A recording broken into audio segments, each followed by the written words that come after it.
Well, good morning, everyone. Welcome to our VASS webinar with Horace Mann on everything to everyone. They have some great data and information to share with you today. We've got Kelly from Horace Mann with us today, and she says, as she's presenting, if you have a question, you can put it in chat or you can come off mute and ask it during the presentation. So feel free to do that. Without further ado, I'm going to turn it over to you, Kelly. Oh, thank you, Amy. All right. Good morning, everyone. I hope everyone is having a very calm, non-chaotic Halloween week. I was speaking with the superintendent yesterday, and they said, I don't know why we do this to ourselves. It's Halloween, parent-teacher conferences, and then, let's just throw in Spirit Week as well. So hopefully your week is going smooth and you're ready for the weekend. But today, we wanted to spend a little bit of time talking about our recent research, the Horace Mann research. We do this every year just to understand and kind of keep a pulse on education. What are we hearing? What are we seeing? Quantifying some of the data.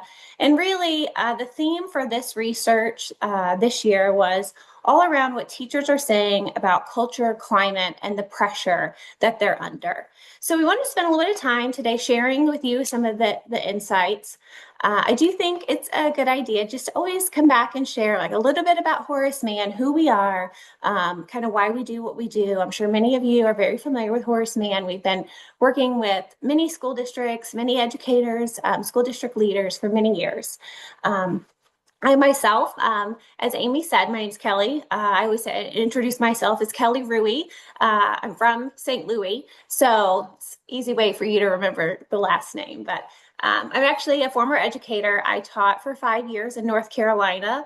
Love education, still have a passion for public education, which is why I love what I get to do every single day, working with amazing educators and school district leaders. So Horace Mann, founded by educators for educators, actually started by 2 teachers in Springfield, Illinois. Started as an auto insurance company, grew, expanded. Now we're the largest multi-line insurance company serving educators. Really, we like to explain ourselves as we have 2 sides, a business side and our partnership side. On the business side, auto and homeowners give educators extra discounts. When we say educators, it's anybody that works in the school district. If you're a teacher assistant, you work in the front office, you're a cafeteria worker, a bus driver, administrator, you're an educator. You're touching the lives of students, you're making an impact, and we want to make sure that we can give back to our whole entire educational community. So everything we do is really around educators. So whether it's the auto, the homeowners, life insurance, retirement planning, investments, that's our business side. Really, what we also like to focus on is our partnership side. And that's really our conversation today. And focusing on one of the partnerships that we do is the educational research to share with all of our educators and our district leaders. What's great is from many of those conversations, many of that research, but then conversations like this today, we can grab insight, we can gather insight, we can get more information about what are you seeing, what are you hearing, what do you need, and then we create programs to give back. Whether it's student loans, we know attracting and retaining educators, that is a big component for many of our district leaders.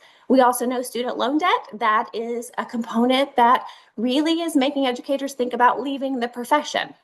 So Horace Mann, from conversations like this, created an entire student loan division program to help our educators stay in the profession that they love. So those are some of the things that we do and why we do what we do. Our core mission, our core theme really is educators are taking care of our children's future, and we believe they deserve someone to look after theirs.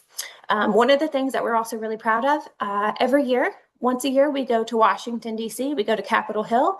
We meet with lawmakers to make sure that we're advocating for the financial security of our educators, making sure that our lawmakers understand here's what's going on in education, here's what our educators need, and making sure that they're keeping and they're thinking about our educational community and their financial future at the top and at the forefront of their minds.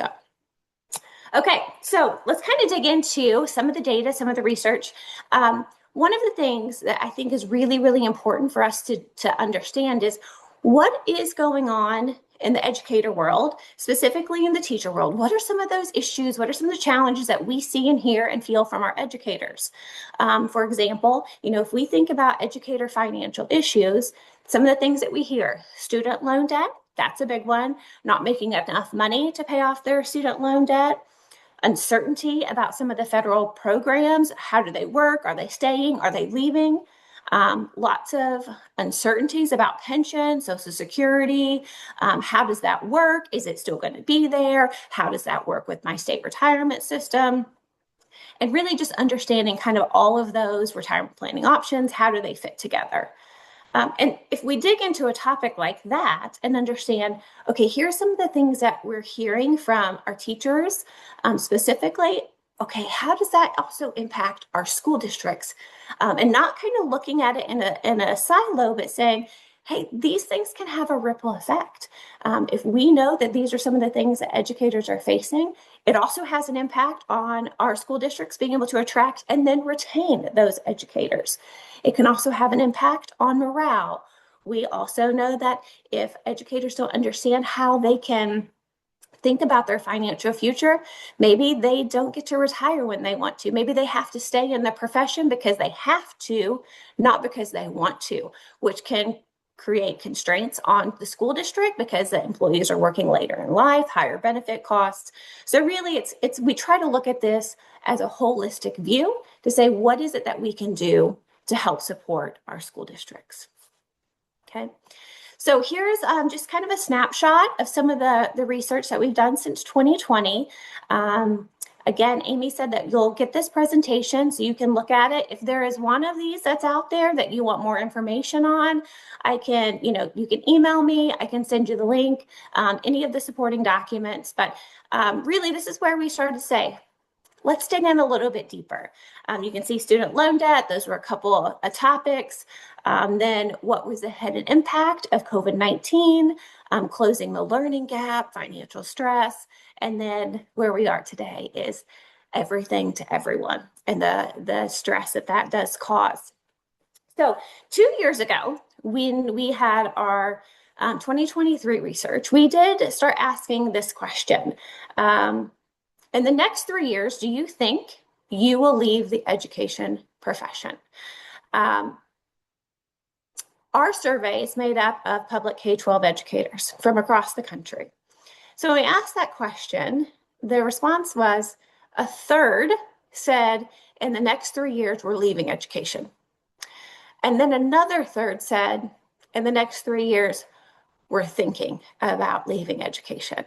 So 2/3 said in the next 3 years, either we are leaving or we're thinking about leaving education, which again, I'm sure, you don't need this data to know that. You probably hear it every single day, but kind of seeing that, I think that puts it into perspective of how important it is to have a thoughtful conversation about the retention strategy. How do we attract them? How do we keep them? We also asked the question, if you guys, right here in the middle column, we asked the question, what would make you consider staying in education? Again, you guys could probably not even look at this and you would know the number one answer, better salary. That's across the board. That's what everyone said. Yes, if we could have better salary, we know that. But we also know that's not something that we can easily control. So for us, that made us think, okay, if we know the number one answer is better salary, but it's also the hardest thing for us to control, what do we do about that? And so through a lot of our conversations after this research came out, that's really where we realized how important financial wellness and helping our educational community think about their financial future. We may not be able to pay them as much as we want, but we can help them think about their overall financial future and what that means and how we can help them. So from that survey that was 2 years ago, that's where we said, okay, we are dedicated. We are going to create resources that our school districts can leverage, that our school districts can use to help their educators with their financial future. It may not solve everything about their salary, but it can make an impact. So as you look down the list, there's some other things. What would consider making you staying better? Parent community support. I think we see a lot of that specifically after COVID. We see more support from the school district, smaller class size, safer work environment. This is another one that kind of stuck out to us that really resonated back to the first one. A third said we would stay in the profession if we had better retirement benefits. So let's talk about that one for a minute. I taught for 5 years in North Carolina. The whole 5 years that I taught, I didn't know anything about my retirement benefit. I had no idea that if I stayed in education when I retired, I would have a retirement benefit through the state of North Carolina. I didn't know that. I only knew about it whenever I left, and then I came to Horace Mann. I've been with Horace Mann now for about 20 years. Only when I left the profession, then did I realize, wait a second, I had a really great retirement benefit. I still think I might have left because I felt like I had a passion calling for teaching and educating on a broader scale, but I may not have left. That is a really key component. And so that helped us realize we can help our educators make sure they understand. If they understand their retirement benefits and what they have, that is a retention strategy to help our educators stay in the profession that they love, and they can make the choice because now they understand here's a greater picture and not seeing it just for the here and now. So that was a big one that stuck out to us. And then also, again, this one right here, a third saying that they would want to stay if they felt more financially secure. If they felt that they had a better picture or understood how they could make sure that their financial future was okay, that was another reason why they said, hey, we would be more likely to stay into the profession. You can see on the right side a couple extra little facts. 36% said, I don't know how to find someone to help me. Another third said, I can't afford it. And another third, I just don't know what I need. And that's where we're starting to see educators, employees in the school district, but even beyond education, there's that request for employers to provide some more of that support for them. Because especially coming out of COVID, I think everyone felt the impact from a financial standpoint and had a different perspective of, you know what, maybe we need to think about this a little bit more. And so there's been more requests coming from employees to employers for that financial education, that financial wellness. And again, I know Amy said it at the beginning, but if you guys have questions throughout, feel free, jump in. I don't mind if you interrupt me, throw up your hand, come off of mute. If there's something that, kind of resonates with you or a story you want to share, this is your time that you can share. You're here with colleagues. I know how great it is whenever you guys can get together and you can share. So feel free. Okay, so Horace Mann, we meet with educators all day, every day, across the country. Whenever we sit down and meet with an educator, just as you would start a conversation, we always ask, how's your day? The response that we always hear, specifically from teachers, but also administrators, when we say, how's your day going? The first response is a sigh. It's hard to say, like, how is your day going? There's lots of emotions. It's like, how is your day? Stress, strain, fulfilling. There's so many emotions that a lot of times it's just that sigh of, and so what we realized is that sigh, what many of our educators are trying to say are the demands are high, the time is short, and the pressure of being everything to everyone, it takes its toll. And we see that. You guys probably see that. You probably know that. Again, you probably don't need a research study to tell you that. However, it does quantify it and it helps us to realize it. And then what do we do about that? How do we acknowledge it and then help educators realize that they're in it for their calling and they're here because they're making a difference, and put that passion and that love into education so that way they can be a champion for the profession, they can be a champion for public education. Okay, so here are some of the things. Then we said, okay, what does that sigh mean? What are some of those things that are weighing you down? As you know, you probably face it every day. Many administrators juggling vacancies, limited budgets, rising student needs. A lot of times support staff is limited. And when that's the case, teachers a lot of times are stepping in, they're covering classes, they're supervising lunches, their recesses, they're giving up planning periods. Sometimes it's all hands on deck. And most educators, they do that because they want to give back. They put everybody else first. So what can we do to help support the success of our school? What can we do to help the success of our school district? 84% did say they don't have enough time during the school day to complete their essential classroom responsibilities, planning, grading, paperwork. That was a big resounding theme from us, that they're saying we don't have enough time in the day. And I think sometimes it's not an issue until it becomes an issue. Whenever it's kind of everything else that comes on top, that they start to feel the pressure of everything. Again, 76% said staffing shortages had a direct impact on their role.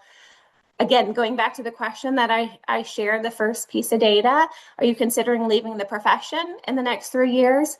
2/3 2 years ago said they were thinking about leaving. This year, when we asked the question, 58%. So maybe we're a little bit better, but still right about 60% said either we're leaving or we're thinking about leaving the profession within the next 3 years. Again, it's just helpful to have that, to know that, and say, okay, what are we doing as a strategic retention strategy to make sure we're thinking about that, and what can we do to make a difference? Okay, so we also asked about culture and climate. Culture and climate started to come out as a theme. And we've heard several administrators talk about culture and climate, but then through here, it was like, okay, this is becoming more of a kind of a buzzword. And how are we thinking about culture and climate? What are we doing for our culture and climate in the school districts? So culture, the first one, really around the shared beliefs, the values, attitudes, how shape people in a community, how they interact with one another. The average rating was 7 out of 10. So it's interesting because people have different perspectives. Sometimes people have the perspective of 7 out of 10, like that's great. 7 educators out of 10 feel that they have a good, climate in their school. There's another school of thoughts like that's a 70%. That's not as great as we want it to be. But I think it's perspective. And there's a lot of things that go behind that. But I think also looking and thinking about your own school district, what is our culture? What do we want our culture to be? What do we want other people? What do we want educators saying? What do we want employees saying is the culture of our district? The school climate, really that one's around the overall atmosphere, the emotional tone, relationships, feeling of safety, belonging, supportive, respectful environment. That one was a score of 6.8 out of 10 from the culture and climate perspective. Okay, this one, this data right here though, it was so encouraging because it just reminds us that people that work in the educational community, they do it because it's a passion, it's a calling.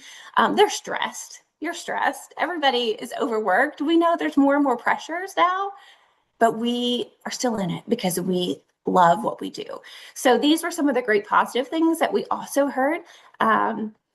75%, so if you look at this one right here, 75% said that teachers and staff work collaboratively and support one another. You're still there, you're still supporting each other, you're still that fear and collaboration. 50% said behavioral issues are addressed fairly and effectively. So about half said that. 52% also said that my school prioritizes and supports the mental health and the well-being of its staff. This one was half, so I mean, I think that's 52%. This one was, we had a lot of extra comments also, and some of the extra comments really came out talking about that they want their employer to think about their well-being. They want their employer to think about their mental health. They want to feel valued. They want to feel that, them as a person also matters. And then the last one, right at 70%, said that their school actively recognizes and celebrates staff and student successes. So those are some of the great things. It's like, oh, okay, there's wonderful things, and educators still feel like they're making a difference, and there's still a lot of great things that are happening in education. But the strain is real. So then they also did come back and say staffing shortages, because of staffing shortages, 60% had increased stress or burnout. Again, additional duties, reduced planning, the increased workload, the hours, student behavior, and possibly even lower quality instruction or support.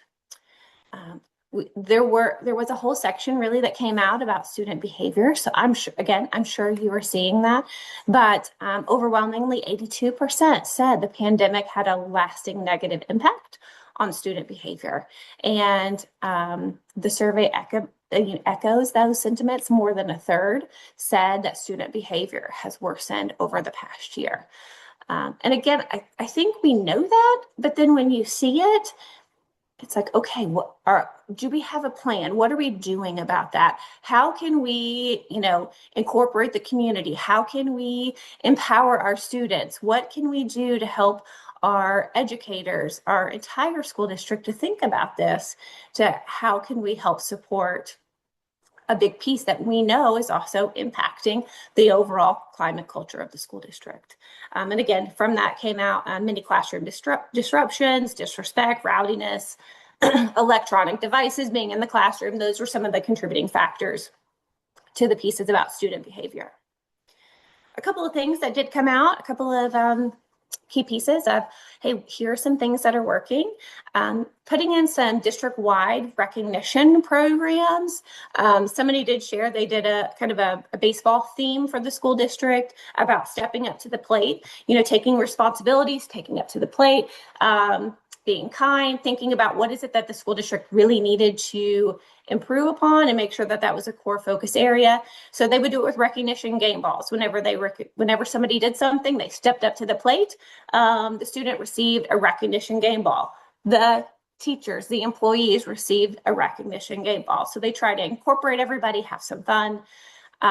Kindness Ambassador Club, that was another one that came out from several people, that implementing kindness ambassador clubs in schools and really empowering students to lead those. So that way they're in charge of kind of taking that initiative of what can we do to put kindness into the classrooms, to try to help think about that student behavior. And if the students are helping to lead that, does that help get us a quicker momentum into the overall success? We also heard about refocus rooms. Instead of doing suspensions, it was a refocus room, and also outdoor classrooms, and then bringing in more community support. So those are some of the things that we heard. I'll pause. I don't know if anybody has any questions, or if anybody has any ideas, or if that spurred something. Anybody want to share? I'll just pause just for a second to see if anybody had anything.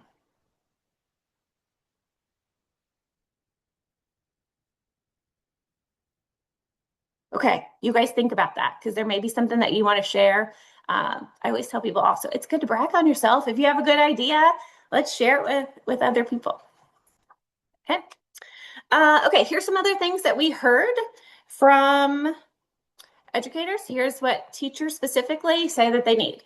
They're asking for more planning time. You probably know that. Reduce non-instructional duties like class coverage, hallway supervision. Again, going back to the financial wellness, the support, that kept coming back. Increase staff appreciation, recognition, mental health support, and peer connection opportunities to get together with peers, talk. Sometimes you just need to talk. Professional development is great, but sometimes just having an opportunity to connect with peers is just as impactful as a structured professional development program. Okay, so for the financial wellness, again, a third of the teachers said that if they felt more financially secure, they would be more likely to stay in education. Many educators are so focused on their student communities that they often put off thinking about their financial future.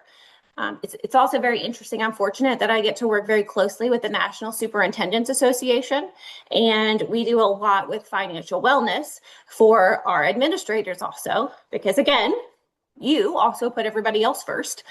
Sometimes this conversation for yourself is one that goes to the back burner. And so every time we have these conversations about financial wellness, it comes out that we love teaching, we love education. This may not be something that we love, and it can seem intimidating, so we don't want to think about it. Employees are the same exact way. And so one of the things that really came out, Valerie Truesdale, I don't know if many of you know who she is, but she's executive director for the AASA. Love her. She is such a wonderful mentor and friend. And a lot of our conversations we have about financial wellness, one of the things that she said that seemed so impactful was this last one where she said financial wellness for our employees is just as important as the updated curriculum for our students. So we have to think about that for our employees. If we want, our favorite saying is, if you want someone to lead well, then they have to be well. In order to lead well, you have to be well. And this is one of those components to it. So again, thinking about, are there things that you can do? Can you schedule time for them to learn about their pension plans, their retirement systems, student loan solutions? Again, Virginia, that you went through some retirement changes with your state teacher retirement system. Have we explained that? Is there something that we can do to provide more support? There was another study that I read that said 68% of stress in the workforce isn't due to work stress. It's due to your own personal stress that comes into the professional setting. Part of that being the financial component. Again, student loans, credit card debt, managing finances overall. Those are some things that do make an impact into the professional success in the classroom. Okay. The other one, increased appreciation and recognition. That was those were kind of the two that stood out. What we heard is appreciation doesn't have to be grand. It just needs to be authentic and consistent. In the survey, people shared, it's just very simple acknowledgement, handwritten notes, verbal recognition, shout outs, those mean something. And we know that, but sometimes we get so busy, we get so caught up. There's a million things to do. I mean, you look at your desk, you look at your schedule, you look at your agenda. I'm the same way. It's like, I don't have time to recognize. We have a million things to do, but also taking that moment to think about it. And those things can go a long way. So some said that they love to see school-wide assemblies, team events, celebrate milestones, spotlight staff. They love morale boosters, Jeans Day, love that. Classroom walkthroughs where administrators just drop in to say thanks. That's their sole purpose, is to walk into the classroom and say, thank you. Celebrate more accomplishments and student staff along the way. Even a small thank you goes a long way. So I do have a video I'm going to share next. This is a video from a superintendent in Illinois. He was the Illinois Superintendent of the Year two years ago when he was nominated for the National Superintendent, PJ Capozzi. He also does a lot of speaking through a lot of superintendent channels. So it's interesting because 2 years ago, we interviewed him, and a lot of what he talked about was culture and climate. And then this survey, a lot of the culture and climate comes out. So I thought that would just be appropriate, give you guys a 2-minute insight from another superintendent and kind of his thoughts on culture and climate. Amy, I'm going to hit play. If you wouldn't mind just to give me a thumbs up, make sure you can see it, to hear it. It's much easier to retain high quality teachers than it is to recruit them, especially in a small town, rural area. Because outside of growing our own, there's not a lot that's going to attract people to Ogle County, unfortunately. And so for us, it's about trying to create a culture where people feel known, honored, valued, loved. And then we think that the majority of them will choose to stay.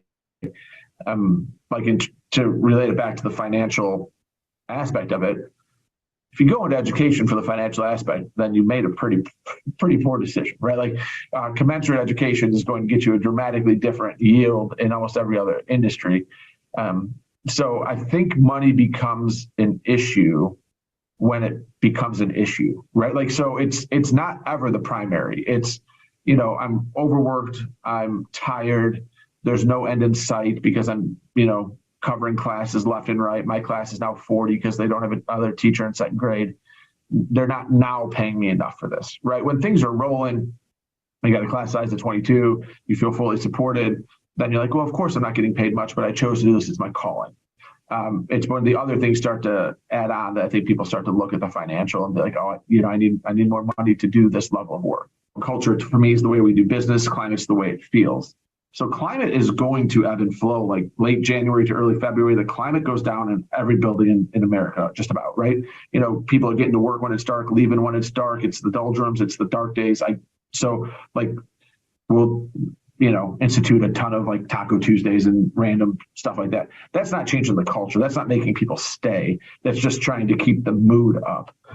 For us to keep people to stay, it's you honor them, you value them, you invest in them, you provide them professional development, you provide them support, you try to make them good at what they do, you validate when they're successful, and you provide accountability when they're not. I thought that was just such a great little 2-minute clip because what I loved about PJ is he's like, I have to have a strategy for culture. I want to make sure that our employees know, like, our culture here is he said, you're known, honored, valued, and loved. He goes, I know that that's what I want them to feel, but I also have to make sure that I declare it and that I say it. Because sometimes they don't know that. And sometimes they just need to hear, like, my priority is to make sure that you're known, honored, valued, and loved.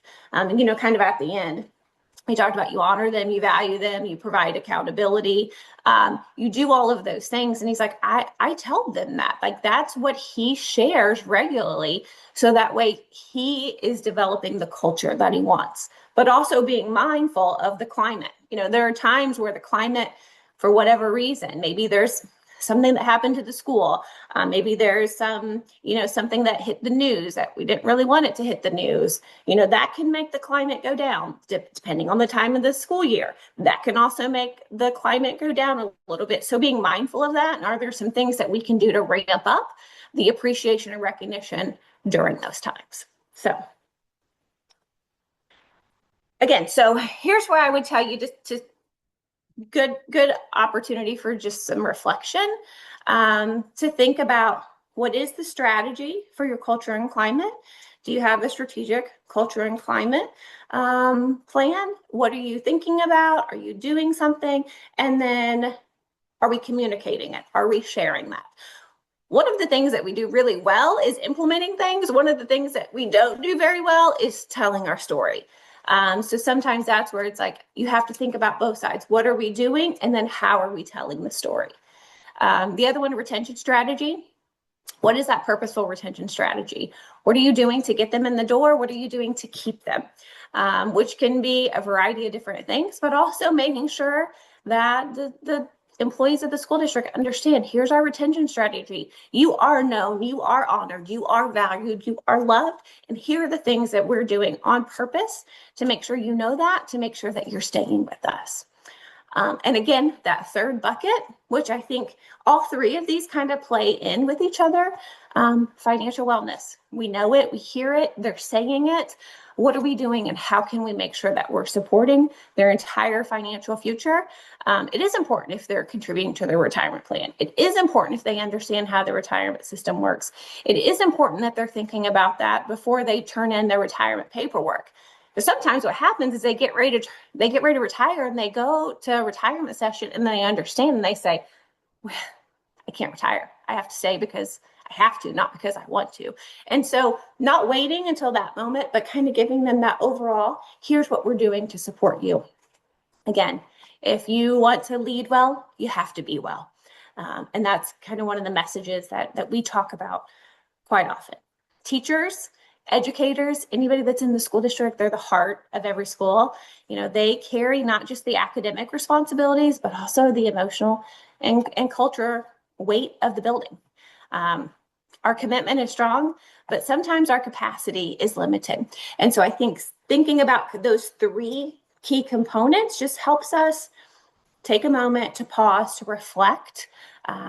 What can we do? We do a lot of things already, but are there some things that we can do that are on purpose? Are there some things that we can delegate? Think about the students, think about delegating that to and empowering others to kind of take some leadership in that as well. I will say, and I want to leave some time for questions and comments. And if you guys want to, chat and share, our role, again, I told you there's two sides to us, the business side, but also the partnership side. The partnership side for us is where we can give back. That's why we do what we do. So if there's anything that you need, if you need a support, if you need a resource, if you need information, we want to make sure that we're here for whatever it is that you need. If it is the workshops, the financial wellness component, student loan solutions, building out a strategic retention plan, how do we help reduce out-of-pocket classroom spending, recognition, or even if it's just the insight, these research, these white papers that we do, making sure that we're sharing those with you, so you also have them, can read them, can look at them, can think about them. Hopefully, it can just spur some thoughts for you as well.